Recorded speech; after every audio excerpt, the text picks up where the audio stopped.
Olá, quarto ano! Meus amores, sejam bem-vindos ao retorno das nossas aulas. Eu espero que vocês tenham aproveitado bastante, dormido, aproveitado o papai e a mamãe, ter visto bastante filmes, né? Agora chegou a hora de nós retornarmos nas nossas aulinhas. E na nossa aula de redação, nós vimos como último conteúdo, nós vimos diário, não é? Que inclusive teve um trabalhinho e eu disse pra vocês que a gente ia pegar, né, quando retornasse, isso vai acontecer. E agora nós vamos falar sobre historinhas em quadrinhos. Narrativa essa, super legal, que vocês vão ter contato a partir de agora. Claro que você já conhece a historinha da Turma da Mônica, dentre outras, né? Então, essa narrativa ela é um pouquinho diferente. Ela não vai ser uma história somente contada, lida. Ela vai ter aí um auxílio de imagens, um auxílio de onomatopeias, que nós vamos saber o que é essa expressão, o que ela significa realmente. E nós vamos, através dela, ter os balões de fala, as expressões, coisas que vêm aí realmente ser muito importante a questão de pontuação, né? Para dar a devida entonação necessária para aquilo que você precisa realmente expressar na sua historinha em quadrinho. Então, nós temos aí, vamos falar também sobre linguagem verbal e não verbal. Quando a linguagem verbal tem a questão da fala, quando a não verbal tem a parte somente do desenho, quando isso tudo junta. Tia, quando eu tenho verbal e não verbal, o que acontece? Né? Então, nós vamos conhecer tudo isso. E, lógico, fazendo nossas atividades, fazendo nossos desenhos, porque isso também vai implicar o quê? Em todo o conteúdo da nossa aula, para poder isso ir para a plataforma e a gente ter lá um auxílio sobre as suas dúvidas, sobre as suas colocações. Tudo bem? Então sejam muito bem-vindos. Eu quero dizer aqui pra vocês que eu tava morrendo de saudade. E a partir de agora a gente vai ficar juntinho de novo, mas ainda nesse formato online. Tudo bem, meus amores? Então vamos à nossa aula.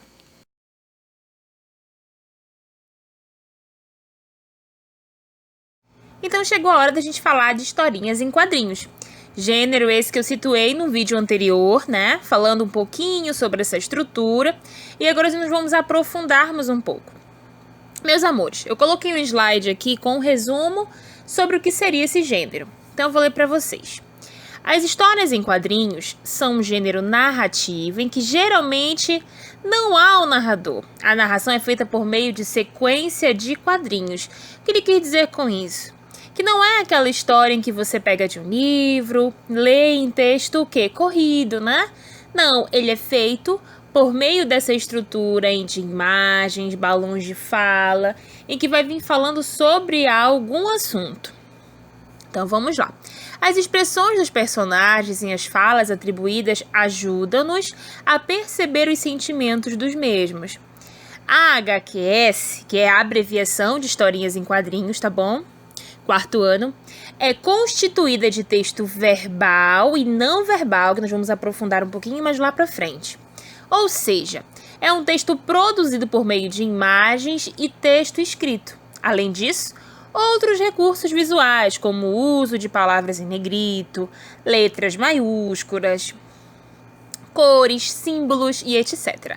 Também podem ser usados para representar a fala. Os balões de fala têm diferentes formatos para expressar contexto. É dito pelo personagem. Eles podem representar uma fala normal, um grito, um cochicho, um pensamento, certo? Então ele tem aí, meus amores, vocês percebam que ele tem aí uma estrutura diferenciada, tá? Então nós temos texto verbal e não verbal, que nós vamos falar mais pra frente. Alguns exemplos sobre os formatos de balões, que eu também separei aí um slide bem legal para que você possa entender. Os textos que vai estar expresso nos balões não vão ser tão extensos. Por quê? Porque existe uma sequência de quadrinhos em que nessa leitura, quando você terminar, você consiga compreender o que ele está realmente querendo expressar, tá? Que também não deixa de ter a nossa interpretação. Tudo bem? Então vamos lá falar um pouquinho sobre esses balões. Aí entra o assunto sobre os balões de fala. Então qualquer quadrinho que vocês forem ter contato, vocês vão perceber que a comunicação entre os personagens se dá a partir desses balões de fala. Então, nós temos inúmeros. Nós temos os balões de cochicho, de grito, de pensamento, né? Sobre a questão de um frio, um sussurro, um pensamento, uma expressão de medo, uma fala eletrônica, que nós vamos ver um pouco mais à frente. Então, aqui no slide de vocês, eu coloquei o seguinte. Estes servem para colocar a voz, as ideias ou o pensamento dos personagens. Elas indicam quem está falando pelo seu formato. Existem balões de fala, desses que eu acabei de falar para vocês, tá bom? Então, algumas extremidades que vai ser bem claro pra gente, até pela questão do contexto de comunicação. Por exemplo, se você vai conseguir perceber quando um personagem falar e a expressão das palavras estiverem em negrito ou tiverem em um formato maiúsculo, você vai perceber que esse personagem está um pouquinho o quê? Mais alterado, aborrecido, ele está chateado. Então, pelo contexto e pela questão da interpretação que vocês têm, vai ser possível você entender que aquele formato de balão faz referência ao estado emocional de como esse personagem está se comunicando, tá? Então, eu coloquei alguns exemplos aqui, sem especificar quais são, para que você possa já começar a se familiarizar com essas imagens quando você pegar aí seus gibis, quando você tiver contato aí em decorrência desse gênero textual, historinhas em quadrinhos, conhecidos também como HQS, tá bom? Então, vamos lá para o nosso próximo slide. Começar a especificar quais seriam esses balões nesse contexto aí da comunicação dos personagens nas historinhas em quadrinhos, tá?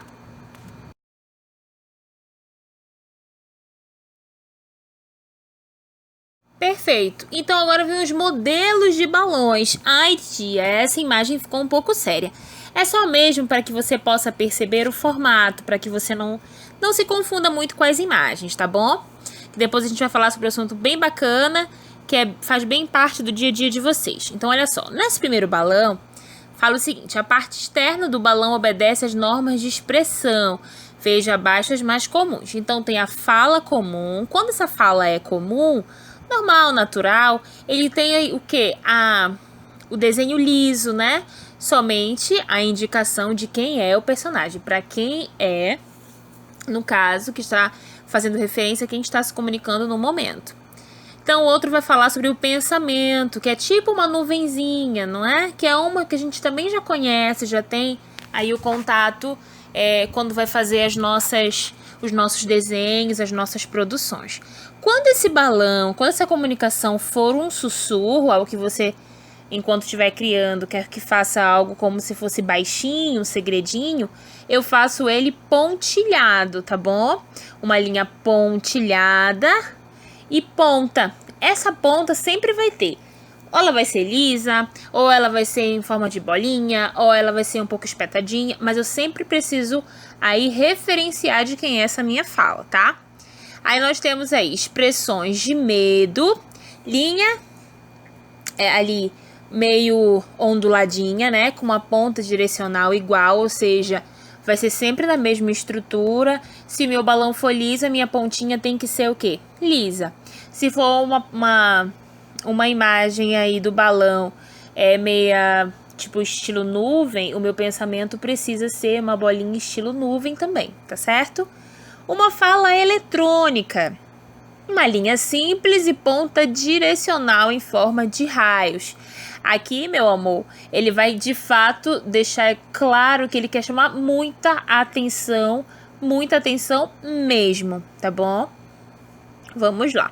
Temos o grito, linhas espalhadas em formas de explosão e ponta igual, como já falei anteriormente. Esse grito aí, ele precisa de fato ter essas pontinhas espetadas, porque ele está falando de uma posição mais alta. É como essa pessoa estivesse desconfortável com algo, muito, muito chateada. Então aí eu preciso chamar a atenção para essa fala, colocando essas pontinhas aí espetadinhas, tá? E provavelmente as letras nesse contexto vão ser grandes para poder chamar a atenção. E temos o nosso último balãozinho aí, que é sobre frio. Por exemplo, um personagem que está com frio. Se você vai fazer sua produção e dentro dessa sua produção existe algum personagem seu que está aí com frio, eu vou fazer um balãozinho que mais escorrido, né, de pontinho igual, como eu falei anteriormente, para expressar frieza ao falar. Tia, eu posso utilizar o mesmo balão para dizer que o meu personagem está com frio e o mesmo balão para expressar que ele não está muito interessado na conversa, ou que não é muito legal, ou que ele realmente não está afim de conversar e por isso não mostra interesse na conversa. Eu posso colocar o mesmo balão? Pode. Claro que você pode. Aí nesse contexto, nesse gênero textual, é importantíssimo que você seja o quê? Muito criativo. Porém, essa sua produção, ela precisa casar, ou seja, ela precisa combinar com o que você realmente quer falar, quer expressar do seu personagem. Tá bom? Então vamos agora falar de linguagem verbal e não verbal. Eita, assunto legal, não é não? Linguagem verbal e não verbal é muito legal de falar. Olha a imagem que eu coloquei para vocês. Quem de vocês já teve contato aí com esse tipo de aplicativo WhatsApp? Ah, meu Deus, todo mundo, né, aluno? Essas carinhas lindas aí, bonitinhas, de chateado, de triste, de aborrecido, de assustado, de contente, sem graça, apaixonado, todas elas passam pra gente uma informação. E quando eu olho todas essas imagens, eu estou falando, de uma linguagem não verbal. Tia, não entendi. Quando eu falo linguagem verbal, eu estou falando de uma linguagem verbalizada. Por que uma linguagem verbalizada? É aquela que você se comunica, meu amor. É aquela que você se expressa, que você fala. Tudo bem? E a linguagem não verbal é aquela a partir do quê? A partir de imagens. Tipo quando você sai com o papai e com a mamãe, você já não se deparou com a questão dos sinais de trânsito? Não está lá dizendo pare, escrito pare na imagem, né? Você tem o quê? Se for a questão do sinal de trânsito, você tem a bolinha vermelha que te passa a informação que você precisa parar. E a verdinha para que você possa seguir o seu caminho. E você já sabe o contexto disso. E isso é uma linguagem o quê? Não verbal. A partir do momento que você se depara com um letreiro em qual ele põe a mãozinha, põe uma tarjinha e diga pare, eu tenho aí o quê? Uma linguagem verbal e não verbal, porque eu tenho a imagem e tenho a informação, eu tenho a frase, eu tenho a palavra. Então, olha só, linguagem verbal e não verbal é aquela que expressa por meio de palavras escritas ou faladas e se utiliza de signos visuais para ser efetivada, ou seja, para que você compreenda. Por exemplo, as imagens nas placas, as cores na sinalização de trânsito ou qualquer que seja a referência de uma imagem para passar uma informação para você, tá bom?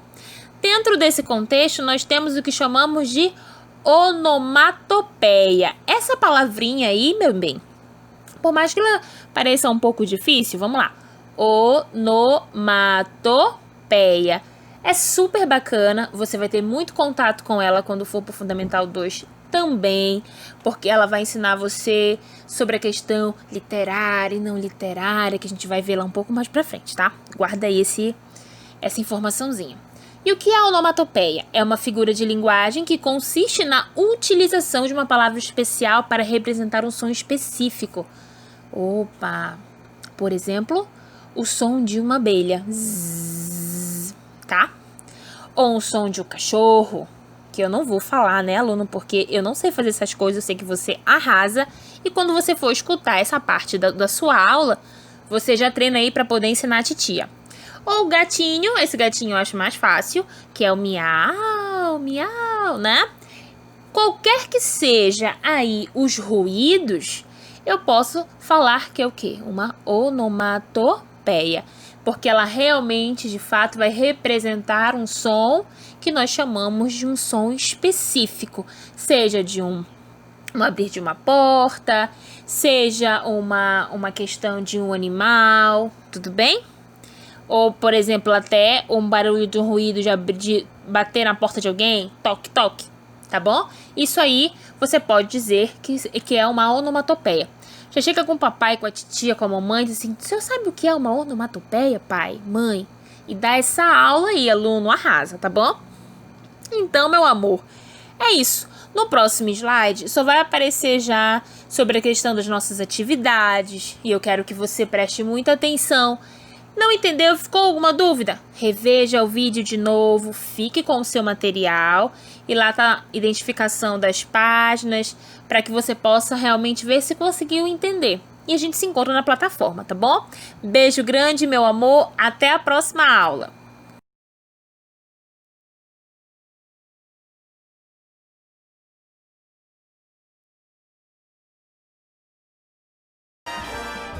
A sua aula continua no próximo vídeo.